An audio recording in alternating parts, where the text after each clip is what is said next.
Bonjour à tous, c'est toujours un plaisir de recevoir nos invités dans cette émission.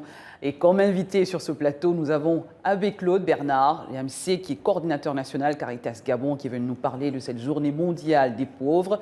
Et justement, nous allons faire un tour avec lui, il va nous parler du thème et de tout ce qui entoure cette thématique et cette journée mondiale, justement. Bonjour Abbé Claude Bernard, l'AMC, bienvenue sur Gabon 24. Bonjour Maxima, Sabrina, c'est un honneur et un plaisir pour moi d'être votre convive ce jour. Un plaisir partagé. De pouvoir être un invité de votre belle émission. Très bien. Alors, Abbé Bernard Claude, parlez-nous justement de cette journée mondiale des pauvres. Quel est le thème et qu'est-ce qui est comme organisation autour de cette journée?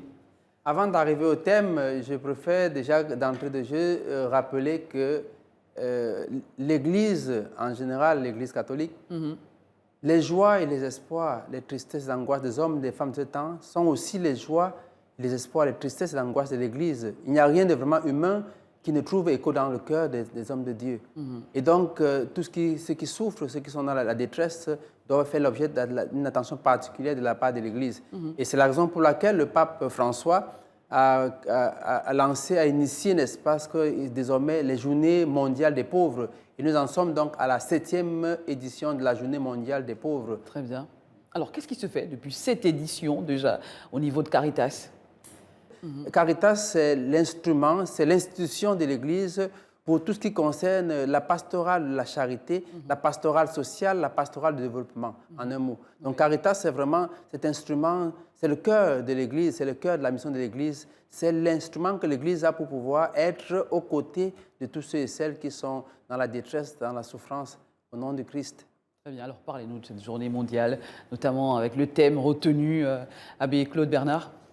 Il faut d'abord dire que le thème retenu cette année par le pape François, c'est « Ne détourne ton visage d'aucun pauvre ». Et c'est un extrait, n'est-ce pas, du livre de Tobie, chapitre 4, le verset 7.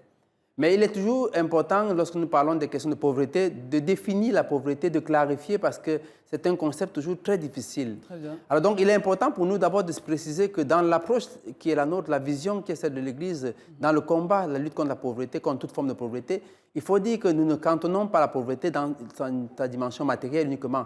Il s'agit, n'est-ce pas, de l'homme qui peut souffrir dans toutes ses facettes. D'une part, et d'autre part aussi, nous ne voulons pas réduire la pauvreté à des questions d'ordre matériel.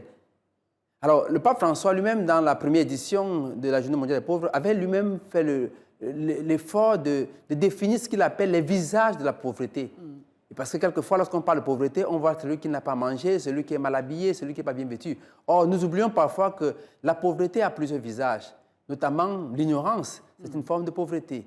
L'analphabétisation est une forme de pauvreté. La privation de liberté, de la dignité est une forme de pauvreté. Les migrations forcées que nous voyons en ces jours-ci sont des formes de pauvreté. L'emprisonnement, la torture, tout cela, n'est-ce pas, sont des visages, des facettes de la pauvreté.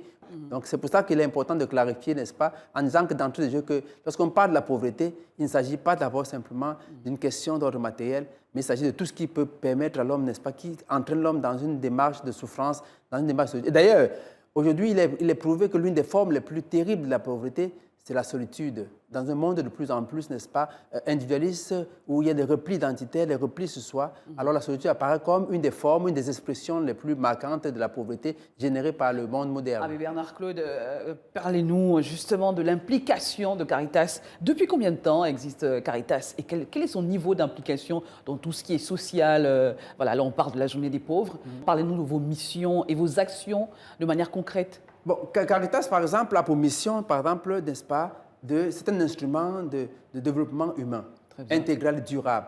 C'est un instrument qui vise, n'est-ce pas, à promouvoir l'homme dans son intégralité, dans toutes ses facettes. C'est un instrument qui a pour mission, n'est-ce pas, d'aider l'homme à sortir de la misère, quelle que soit. C'est un instrument qui a pour vocation, justement, de pouvoir aider les hommes à pouvoir, ou les familles, ou les communautés, à être autonomes, n'est-ce pas? Comme disait saint Irénée, la gloire de Dieu, c'est l'homme vivant, c'est l'homme debout. Caritas a aussi une mission de plaidoyer. Comment faire pour aller vers les autorités, pour aider, n'est-ce pas, à pouvoir mener ce combat qui est un combat acharné et dont personne ne doit se sentir épargné. Parce que nous tous, nous sommes des pauvres et tous nous pouvons être pauvres. Donc c'est pour ça que Caritas a une mission qui est multiple, notamment celle de lutter contre la pauvreté, celle, n'est-ce pas, de pouvoir aider les gens à pouvoir sortir de la précarité. Qui dit lutte dit forcément difficulté. Et quelles sont les difficultés que vous rencontrez très souvent en tant que Caritas dans ces actions? La première difficulté que nous rencontrons, c'est que nous nous rendons compte que la pauvreté, pendant de longues années, on a donné l'impression que, de par les chiffres de produits intérieurs bruts, que la pauvreté n'était pas une réalité au Gabon. Et nous qui y travaillons depuis des années, nous côtoyons à longueur de journée des personnes qui souffrent, n'est-ce pas, dans leur chair, dans leur cœur, dans leur esprit, dans leur corps. Et donc la mission de Caritas, c'est justement d'être aux côtés de ces personnes, d'être proche d'eux, c'est de permettre à tous ceux qui souffrent, n'est-ce pas, de savoir qu'ils ont un lieu, un espace, des gens qui sont disposés à les écouter, à les accompagner dans leurs souffrances pour pouvoir se remettre debout. Cet instrument de Caritas a-t-il des antennes à l'intérieur du pays ou juste implanté à Libreville? Non, justement, la Caritas, c'est l'instrument de l'évêque pour son diocèse. Donc, dans toutes les paroisses du Gabon, il y a, n'est-ce pas, une coordination paroissiale de la Caritas, un lieu où tous ceux qui souffrent, tous ceux qui sont marginalisés, tous ceux qui sont exclus, peuvent se rendre pour trouver, n'est-ce pas, secours, attention, affection. Et donc, Caritas, depuis quelques années, n'est-ce pas, se met aux côtés, n'est-ce pas, du pape qui a voulu que nous ayons une journée mondiale des pauvres pour pouvoir nous arrêter et réfléchir sur la manière dont ces personnes, ces exclus, n'est-ce pas, sont traités dans notre société. Parce qu'en réalité, humaniser la société signifie mettre les pauvres en avant.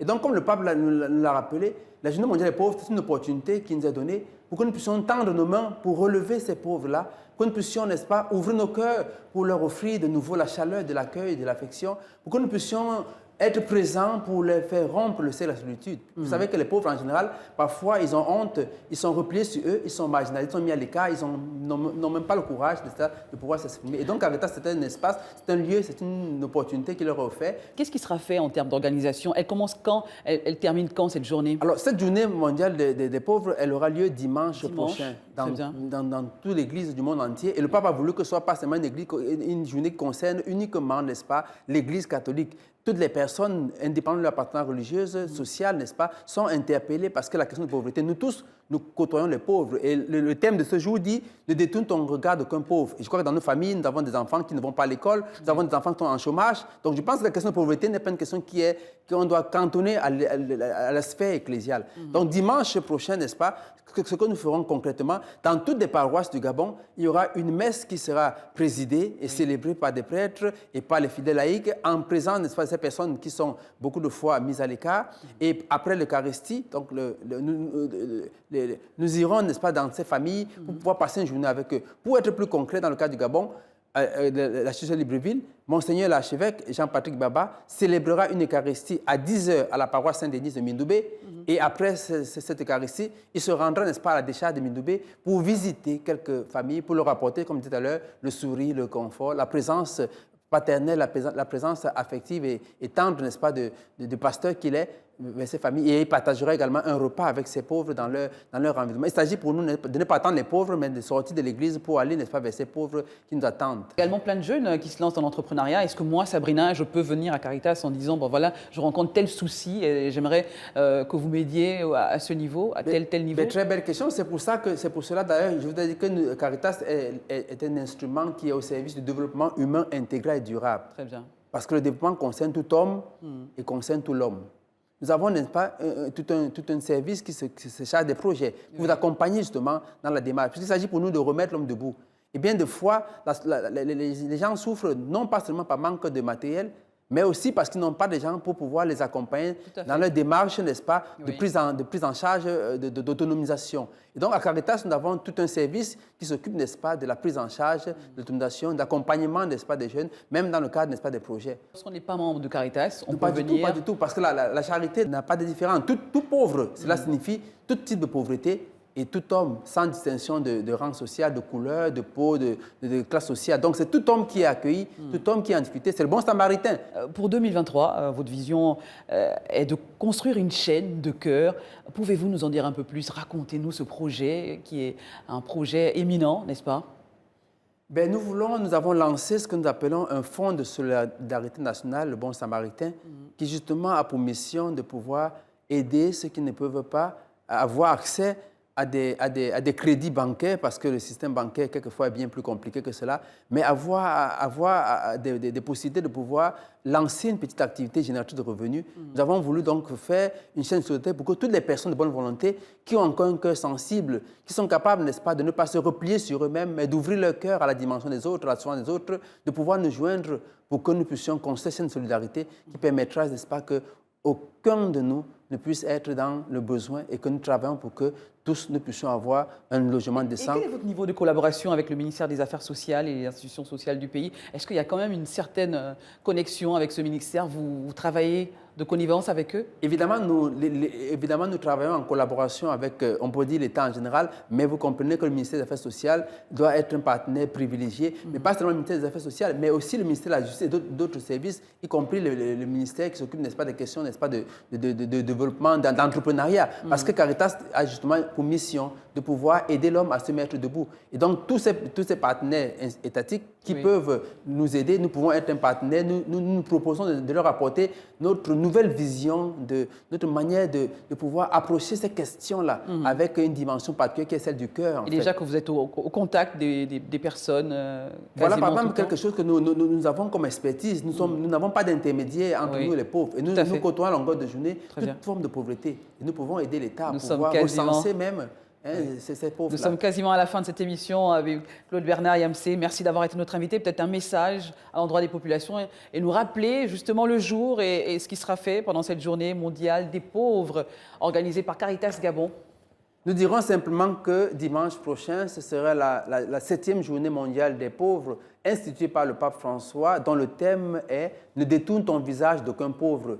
Nous voulons appeler tous les citoyens, toutes les personnes de bonne volonté à se joindre à nous pour que ce jour, nous puissions réfléchir davantage sur la condition des pauvres dans notre pays. Nous savons que nous côtoyons des gens qui sont en chômage à longueur de journée.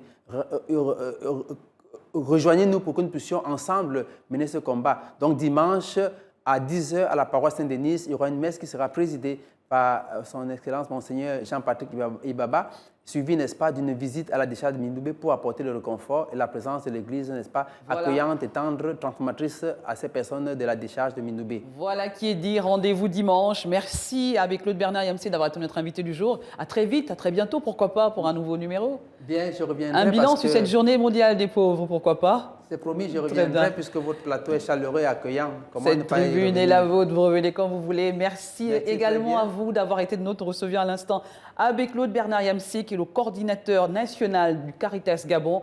Voilà cet instrument de l'Église catholique qui était venu nous parler de cette journée mondiale des pauvres. N'hésitez pas à vous renseigner davantage et y aller, pourquoi pas. Ce sera intéressant. À très vite avec un nouvel invité sur ce même plateau de Gabon 24. Et restez en compagnie de nos programmes.